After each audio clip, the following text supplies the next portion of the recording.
বিসমিল্লাহির রহমানির রহিম। আসসালামু আলাইকুম। সবাই কেমন আছেন? আশা করছি সবাই ভালো আছেন। কখনো কি জ্বরের ভর্তা খেয়েছেন? যদি না খেয়ে থাকেন, আজকের ভর্তাটা ট্রাই করবেন। এখানে আমি নিয়ে নিয়েছি 7-8টা দেশি করলা, 1 পিস বড় আলু টুকরো করে কেটে নিয়েছি, সাথে নিয়েছি একটা বেগুন।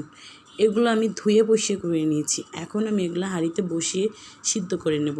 পরিমাণ মতো পানি দিয়েছি, সেখানে এক এক করে সবজিগুলো দিয়ে দিচ্ছি।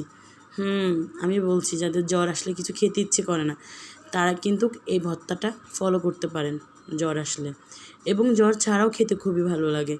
আমার করলাগুলো সিদ্ধ হয়ে গেছে। আমি ভিতরটা দেখে নিচ্ছিলাম ফাটিয়ে যে কোনো পোক টোক আছে কি না। না, কোনো কিছুই নেই। যাই হোক, কিন্তু দেশি করলাতে পোক থাকে। আমি মরিচ এখানে 6-7টা মরিচ নিয়ে নিয়েছি, বোটাগুলো তুলে ফেলে দিচ্ছি। তারপরে হাত দিয়ে আমি এগুলোকে গুঁড়ো করে নিচ্ছি। শুনতে কেমন শোনা যাচ্ছে না? জ্বরের ভর্তা। হ্যাঁ, জ্বর আসলে মানুষের মুখ এমনিতেই অন্যরকম হয়ে যায়, কিচ্ছু খেতে ইচ্ছে করে না। ওই সময় যদি এই ভর্তাটা একবার ট্রাই করেন, বিশ্বাস করেন, তখন খেতে এতটাই ভালো লাগবে, আপনি বারবার খেতে চাবেন। যাই হোক, আমি হাত দিয়ে মরিচগুলোকে সুন্দর করে গালিয়ে নিলাম। তারপরে এর মধ্যে পেঁয়াজ দিয়ে দিলাম পরিমাণ মতো, দিয়ে দিলাম পরিমাণ মতো লবণ, তারপরে দিয়ে দেবো সরিষার তেল, দিয়ে ভালো করে এটাকে মাখিয়ে নেব। আমি যাকে বলে ভর্তা করে নেব।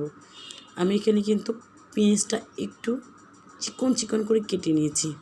যাই হোক, এক এক করে আলুগুলো এখানে দিয়ে দিব। যারা জ্বরের ভর্তা খেতে চান, অবশ্যই আমার রেসিপিটাকে ফলো করবেন। আর ভালো লাগলে অবশ্যই একটা লাইক করে যাবেন, একটা কমেন্ট করে যাবেন, একটা শেয়ার করে যাবেন। আর যারা এখনও ফলো দেননি, ফলো দেবেন। ফেসবুকে ফলো দিবেন, ইউটিউবে পাশে থাকার বেল বাটনটা বাজিয়ে যাবেন। যাই হোক, আমি করলাগুলো দিয়ে দিচ্ছি। আমি কিন্তু করলাগুলো একটু আস্তে আস্তে রেখে দেবো, খেতে ভালো লাগবে। আমি এখন সবগুলো এক এক করে গালিয়ে নেব। তারপরে দিয়ে দেব বেগুনটা। বেগুনের যে বোটাটা ছিল সেটা আমি এখন ফেলে দিলাম। ফেলে দিয়ে একটু মেলে দেখে নিলাম যে কোনো পুকটুক থাকে কি না। না, কিচ্ছু নেই। আর এই সব কিছু একটা যত্নশীল হতে হয়, যত্ন করলে রত্ন মিলে। বিশ্বাস করেন, জ্বর আসছে কিচ্ছু খেতে ভালো লাগে না। আমি জ্বর আসলে এই জিনিসটি খুবই খাই, যেটা আজও করলাম আর আপনাদের মাঝে শেয়ার করলাম।